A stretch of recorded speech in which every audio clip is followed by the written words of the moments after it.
5, 4, 3, 2. What's going on, fan of Bewears and Cosmogs fans alike? This is fan base coming at you with our Week 3 IBL match. We are up against odds are coach of the Memphis Bewears. And as you guys may have noticed already, first off, I actually want to correct something on my layout, so forgive the horrible mid-thing editing. I had to resort to a last resort thing, so, yeah, anyway, as you will see, our team matchup is quite interesting. He brought a lot of things I expected. Mega camera up is actually something I expected. It puts a lot of pressure on my team, surprisingly. He also brought Masharna to set up the trick room, which I kind of expected, but I more expected Mimikyu to set up trick rooms. I don't know. He brought Greninja, he brought the Jardigan, he brought Gliscor and Lucario. I'm going to go quickly over my team. I may actually do one more thing editing really fast, so I can. Oh, good, it's got a capture cursor on already. Okay, so we're good. All right, so you will see over here we've got our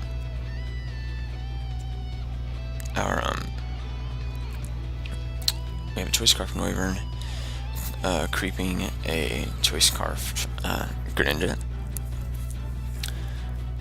That way we can make sure we guaranteed outspeed it, and we can still do a lot of damage to his team. It helps us prevent that Scarf Greninja from being a late game threat. We have a physically defensive but nasty plot to Decidueye, a nasty plot to attack so Giga Drain and Shadow Ball, because it hits its entire team neutrally, if not super effectively.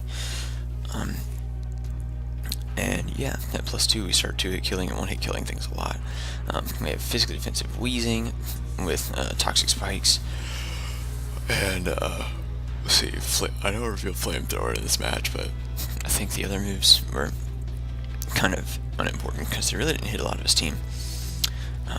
Oh, I had Haze, I believe. No, yes. Did I have Haze? No, I didn't have Haze. Yes, I had it. I can't remember.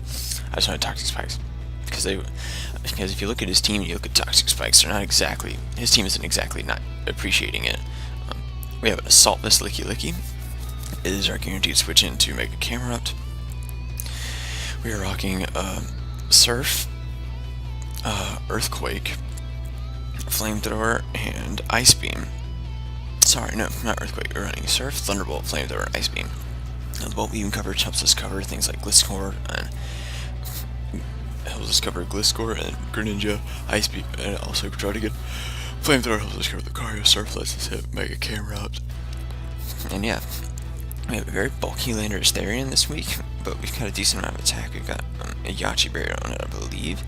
Actually, I can't remember what the set is on this thing. I can always double check, but I don't think it makes a difference because it didn't do a whole lot. Because the only thing I revealed is that I had Earthquake. Yeah, and I had Stealth Rock on it, but I didn't get to use it because there really wasn't an opportunity. And last we have my Pride and Joy set this week. We have an Expert Belt Licky, or not Licky, but an Expert Belt Victini packing Blue Flare, Bolt Strike,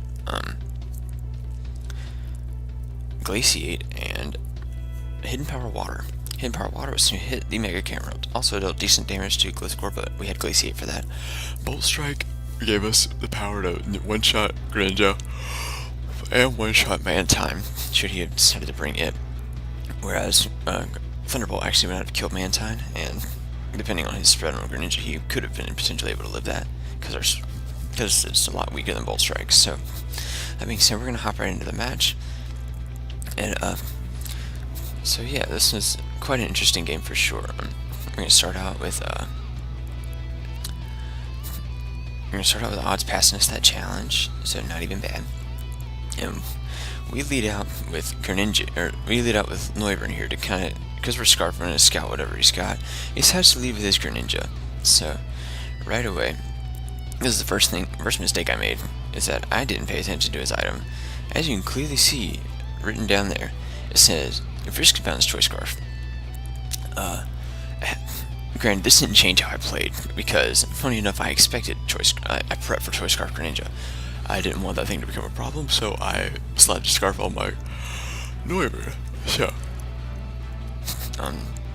right here, I was like, okay, my best play is click U-turn, expecting him to go for Ice Beam, and I want to be able to get into whatever I can. And Licky Licky is my switch of choice, so I wanted to get some damage, and to get into Licky Licky to scout his set.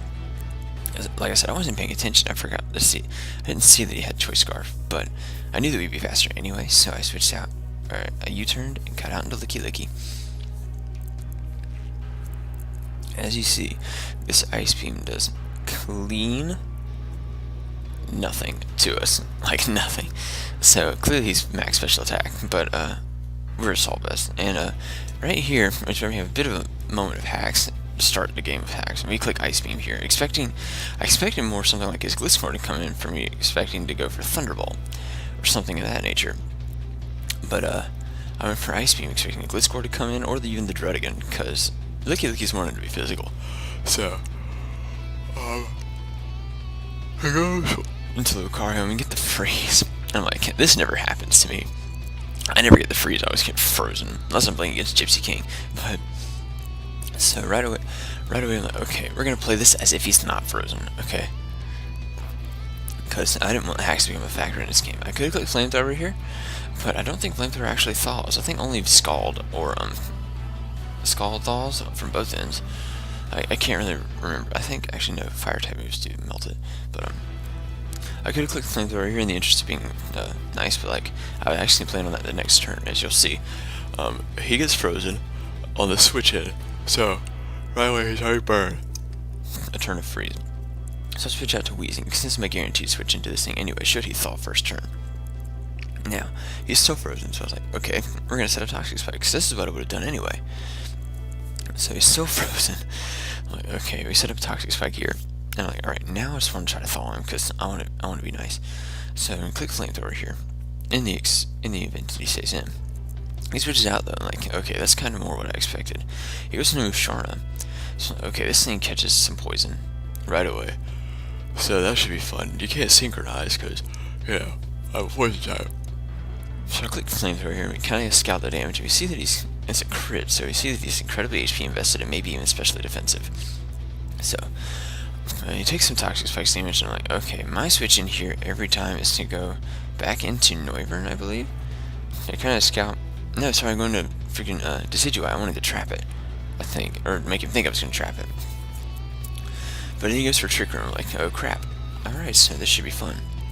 Okay, I'm going to set up a Nasty Plot, see if he stays in or not. If he's got Shadow Ball, he'll go for it now. And I wanted to scout and see, so I decided to go for a Nasty Plot. Because at +2 from this range, we killed Musharna with Shadow Ball. So instead he switches out into his Camerods. So I'm like, okay. I wanted to pressure this thing into going straight for an attack rather than going for something like growth, something crazy. But no, so I click Nasty Plot here, instant pressure on this thing, and like at the same time he's gonna kill me with a flame or Fire Blast. I know he will. So I decided to go into my guaranteed switch into this thing, which is my freaking my Licky Licky, because we take max like 50% from Fire Blast, and we're sitting at a clean like 79% right now, I think. So Fire Blast shouldn't be killing us. A crit Fire Blast. Oh, a crit Fire Blast should not kill us. So he goes for Fire Blast, and we take like literally the max roll from that thing, which is crazy. So like, you know what, we're gonna see how if we can live in Earth Power, but we look at the calc, it was like we were 1% below the min roll, so we sacked off Licky Licky here to go to get.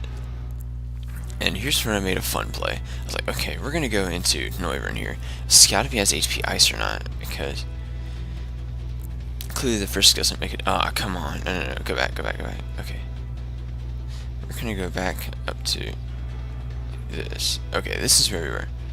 Okay, so I accidentally clicked the next button. Alright, so we're clicking. We're going into scout and see if he had HP Ice, and the reason I was doing this is because a lot of people wanted to scout for Landers. He couldn't bring in Ancient Power, knowing that Landers could be easy to live too. We go for Earthquake and kill it. And we could easily live a Fire Blast with Landers as well, so we kind of had to play around this a little bit. So I wanted to scout for the HP Ice. So I figured, you know what, my switch in this time is to scout for his HP Ice and go for double into Victini. So that's what we're going to do. we double into Victini on the because he won't go for Earth Power. If he goes for anything, we go for Ancient Power and we live. And we can get rid of the Trickery in this turn too. So we go into Victini. As he goes for Flash Cannon, telling me he was prepped for Mega Diancie. I'm like, Earth Power kills Mega Diancie anyway, it doesn't make a difference.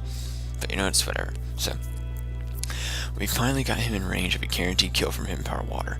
And with the twist, with the Trick Room gone, we click Hidden Power Water here. And as you can clearly see, this prep finally does get to come in clutch, so I was very happy about that. So the next switch in isn't to Greninja, and so I'm like, okay, I'm expecting him to go for a water move here. Obviously it takes Toxic Spikes, which is really nice, because these really start to wear his team down a lot, really help my team out. So I'm expecting him to go for a water type attack here, because it can also hit the incoming Landorus. Like, I would switch into Landorus, but like, it also hits other things on my team.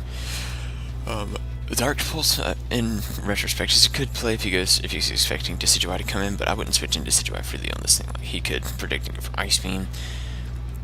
Like, there's a lot of factors at play here. I felt like a water type attack was just obvious, but even if he went for Dark Pulse, we lived with, regardless of whatever we came in on. So, my switch into Noivern here is what I decided to make, because I wanted to pressure this thing out instantly, because I knew he was Scarfed. So I go into Noivern here, and he does... Okay, this is where I finally decided to scout and see that he's got Choice Scarf. So I'm like, okay, we can check here. If he goes for Dark Pulse, he gets the exact 50% roll, essentially.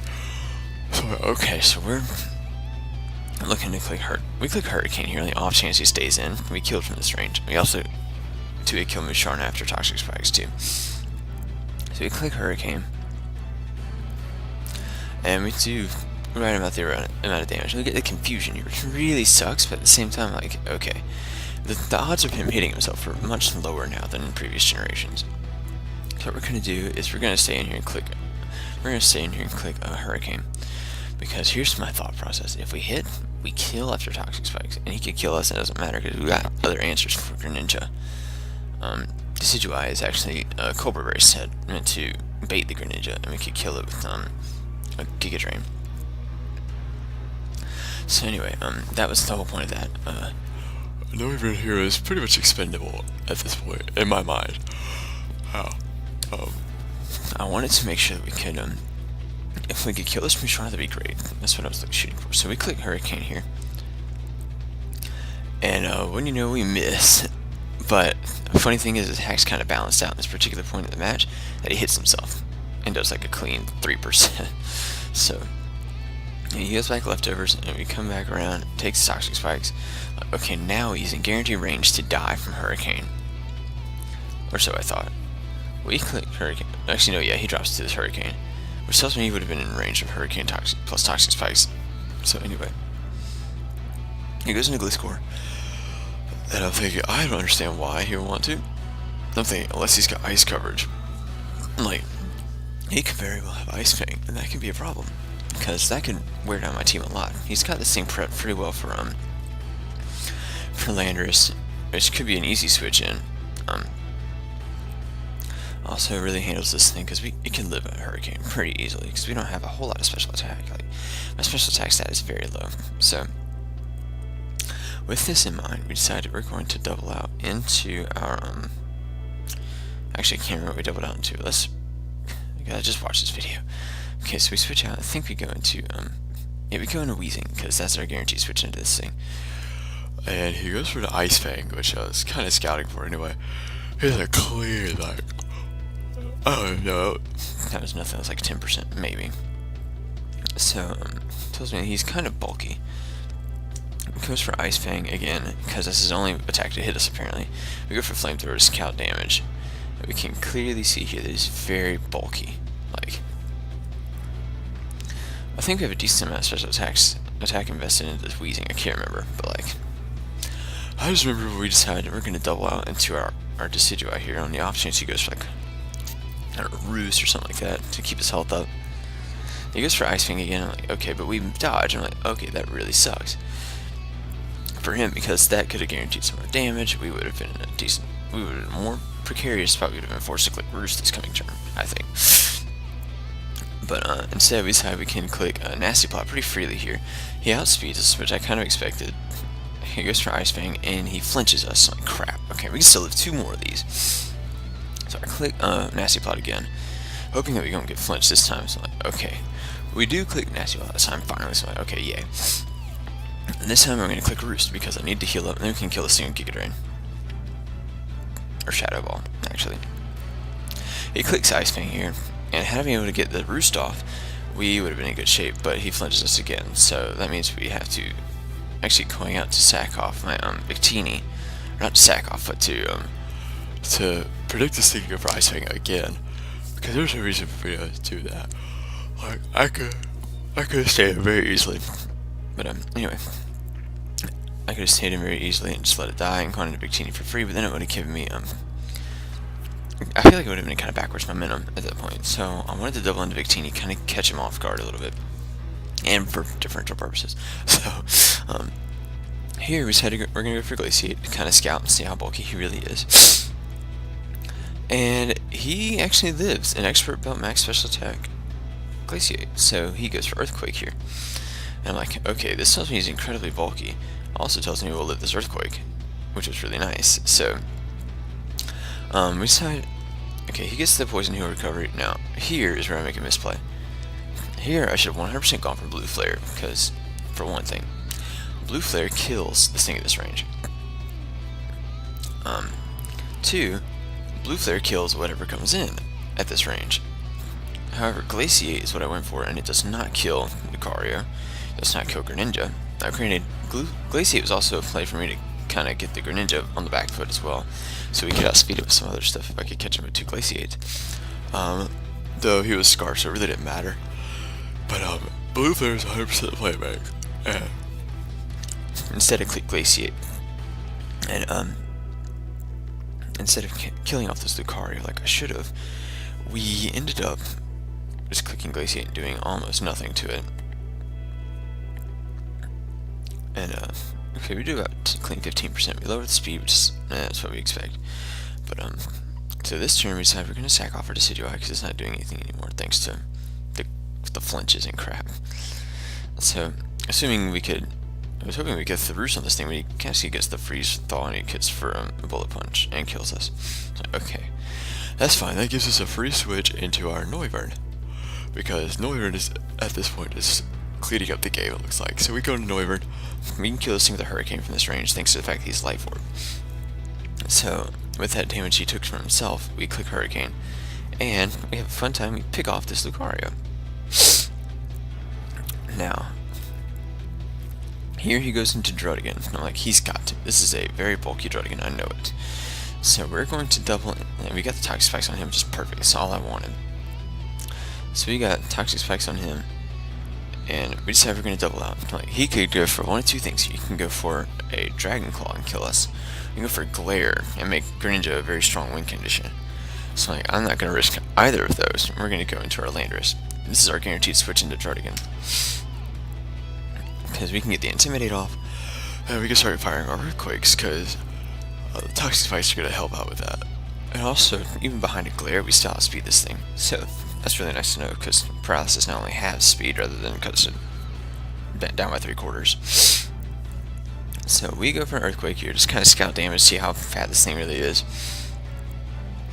We weren't a whole lot of attack invested, but that still did a good chunk. So that tells me we could do a kill after poison damage. He sets up rocks here, so I'm like, okay, he's trying to catch my Noivern to potentially kill it, and also prevent my Victini from coming back in. Like, that's fair. So I click here, I just click Earthquake again. Let's see what he wants to go for. And turns out he goes for Dragon Tails. That's kind of crazy. And he gets us out into the one thing that I wanted him to get us out into, Noivern, because now we just clean up with Dragon Pulse, because nothing else on his team can live this. Obviously he's leftovers. I expected him to be a Rocky Helmet set. If anything, he was going to counter a physical Victini. But yeah, to each their own, I guess. Druddigon drops the poison damage. So now he's got his Greninja and Gliscor left, and Greninja, it's a roll, but it's highly in our favor to kill him with Dragon Pulse from this range. I didn't want to risk the hurricane misses, so we went for Dragon Pulse, and we do get the low to high roll. Like, it, pretty much a min roll wouldn't have killed him, but that's it. He goes into Gliscor, and we can guarantee kill this thing with Dragon Pulse, even if he goes for Protect. So we click Dragon Pulse, and just pick this thing off right here. And that is the game versus Odds Are. A nice clean 4-way victory. We're finally coming back with a team that we're comfortable with, finally, which I'm very happy about. Anyway, I want to thank you guys so much for watching. Sorry for all the little technical fun stuff that you guys got to watch as I was trying to get used to recording post-com. But anyway, thank you guys so much for watching, and if that's all it's been for me, this has been Phantom Base. We'll catch you next week. Our next week's opponent is the Miami Infernape, coached by Umar. So hopefully that's a hype match too. Thank you guys so much for watching. We will catch you guys next time.